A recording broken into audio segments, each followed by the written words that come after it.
نبی صلی اللہ علیہ وسلم نے فرمایا کہ آدمی کی وہ نماز جو جماعت سے پڑھی گئی ہو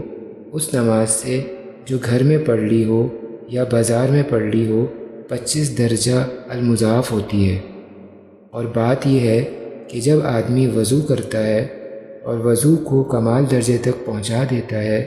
پھر مسجد کی طرف صرف نماز کے ارادے سے چلتا ہے، کوئی اور ارادہ اس کے ساتھ شامل نہیں ہوتا، تو جو قدم بھی رکھتا ہے اس کی وجہ سے ایک نیکی بڑھ جاتی ہے اور ایک خطا معاف ہو جاتی ہے۔ اور پھر جب نماز پڑھ کر اسی جگہ بیٹھا رہتا ہے تو جب تک وہ باوضو بیٹھا رہے گا فرشتے اس کے لیے مغفرت اور رحمت کی دعا کرتے رہتے ہیں، اور جب تک آدمی نماز کے انتظار میں رہتا ہے وہ نماز کا ثواب پاتا رہتا ہے۔